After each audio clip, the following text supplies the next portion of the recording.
So what are the movies from 2023 that you absolutely should not miss? What movies are we still going to be talking about 10, 20 years down the road? Well, that is what we aim to find out today. Welcome back, everyone. Matthew here with Cinegold, and today we're going to take a look at the top 10 best movies of 2023. Let's get started. A shoe is just a shoe until my son steps into it. Number 10, Air. Air tells the story of a running shoe company called Nike that had the audacity to try to make it in a basketball shoe market that was already dominated by Converse and Adidas. The Nike team would take a moonshot in trying to land a young rookie on the Chicago Bulls named Michael Jordan. Air is the real-life story of the meetings and plannings that helped turn Nike into a global juggernaut. The story that goes on behind the scenes is fascinating and has the feel of a great sports film. Granted, it's not the best sports film you will ever see, but then again, it's not trying to be the Michael Jordan of sports movies. But it is great at telling a lesser-known story and can definitely be enjoyed by both sports fans and non-sports fans alike. We're the same. We can't go to heaven because you're not good.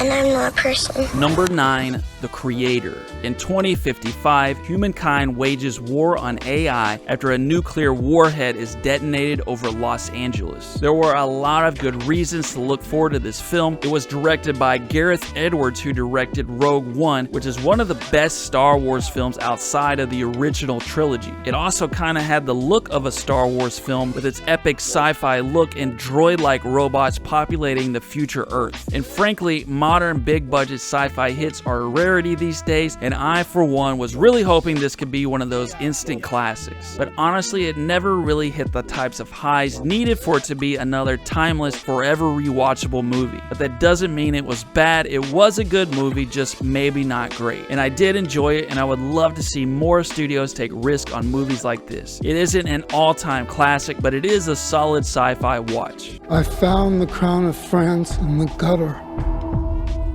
and place it atop my own head. Number 8, Napoleon. This film follows the rise and fall of French Emperor Napoleon Bonaparte. First off, this is not a perfect film. There are plenty of ways you can nitpick it, and the biggest reason is because it tries to squeeze a lot of history into 2 hours and 40 minutes. That's a long movie, but it's not long enough for this story, and the movie often blazes past momentous events with little to no time to linger on them. I'm also certain that historians have been having a field day picking the historical details of this film apart, but I'll be damned if I wasn't entertained anyways. Some of the battle scenes in this movie were incredible, honestly the best I've seen in a while, and Joaquin Phoenix is always entertaining, and even though it isn't his best role, he's still magnetic. It's far from perfect and a bit of a mess, but if you're a casual history fan like me, you'll get enough enjoyment to look past the imperfections. It's called a Blackberry.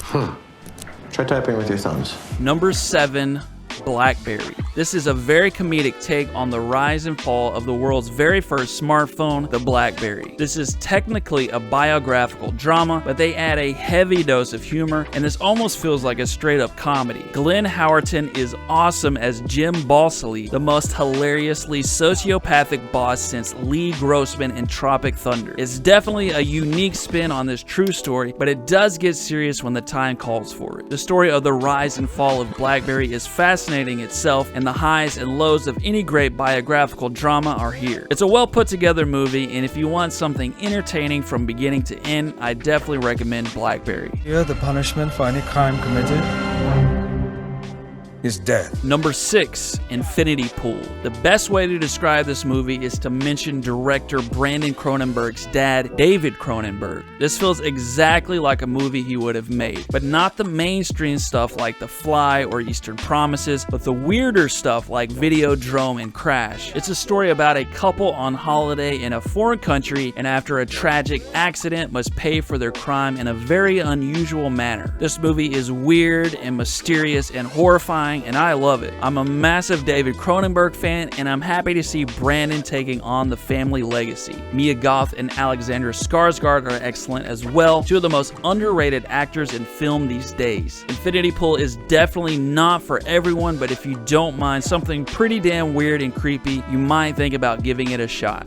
You take that gun out of his throat. You gave up our position. Take the gun out of his throat. Number 5, Guy Ritchie's The Covenant. It takes place during the war in Afghanistan and follows U.S. Army Sergeant John Kinley and Afghan interpreter Ahmed, who are ambushed and go through great lengths in order to stay alive. The Covenant is a wild movie that could fit into a lot of different genres, including war, action, thriller, and drama. It does a great job of showing the camaraderie and deep bonds that are made between two people fighting alongside each other. This movie is never boring and is always changing and twisting, and you never really know what to expect next. Guy Ritchie has made another gem and proved himself well suited for the war genre, and as always, I'm excited to see what he comes up with next. I'll call the police. No, look, I'm paying. 30 cents more. Oh, God. Number 4, Beau is afraid. A paranoid man goes on a bizarre odyssey in order to get back home to his mother. I know for certain this is gonna be a controversial pick. Every movie Ari Aster has ever made has divided audiences, and none of his movies are more polarizing than this one. His first 2 films, Hereditary and Midsommar, at least had the horror fans to fall back on, but it's hard to know what genre to classify this one in. Comedy, maybe? It's a very black comedy in which you often don't know whether to laugh or just feel bad. Or maybe it's horror, but definitely not typical horror, way more along the lines of a psychological nightmare. It could also be a drama, but if it is, it's definitely a unique one. But honestly, it really doesn't matter to me because I love weird movies, and even though I probably wouldn't recommend it to 90% of people, for those 10% of people out there that do like weird shit like me, you might really enjoy Beau is Afraid.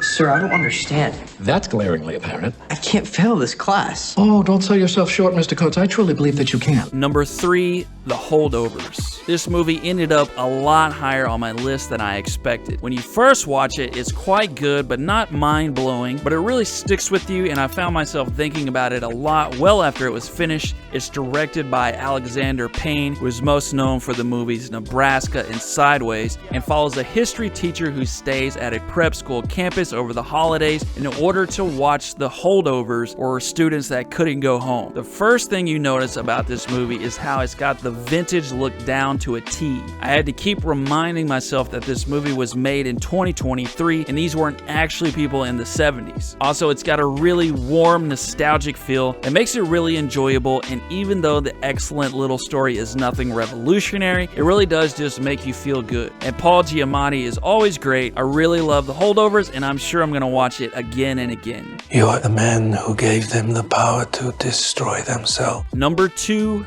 Oppenheimer. This is a biographical film about J. Robert Oppenheimer, the father of the atomic bomb. This film is inseparable from its famous director, Christopher Nolan, director of Inception, Dunkirk, and The Dark Knight, amongst others. His latest film is another thrilling effort, a film that's both intelligent and emotional. The acting is phenomenal, probably the best role of Cillian Murphy's career, but what I enjoyed the most about this film was the build-up to the first atomic bomb detonation. One of the things Nolan is a master at is building up tension, building up anticipation. Even though we know he will ultimately be successful, there's still a ton of suspense as we wait and watch during the night of the first detonation. For me, there isn't a single Christopher Nolan movie which isn't worth a watch, and Oppenheimer was definitely another excellent film to add to his resume.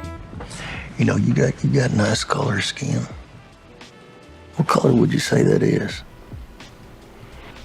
My color. Number 1, Killers of the Flower Moon. In the 1920s, a series of murders started wiping out wealthy members of the Osage tribe in Oklahoma. The FBI, still in its infancy, was sent in to investigate. Killers of the Flower Moon is the 26th film from renowned director Martin Scorsese, known for countless classic films such as Goodfellas, The Wolf of Wall Street, Taxi Driver, and numerous others. The fact that at 80 years old he is still making movies at such a high caliber is a testament to his amazing talent and remarkable career. Killers of the Flower Moon is not only about the murders, but also about the history of America itself. This epic, powerful story is yet another high peak in a career already littered with them. With first-class acting, beautiful cinematography, and an unforgettable story, Killers of the Flower Moon is the best movie of 2023. I want to know, what were your favorite movies of 2023? Let me know in the comments below, and don't forget to hit the like button if you found this video helpful. That's it for me today, everybody. I will see you soon.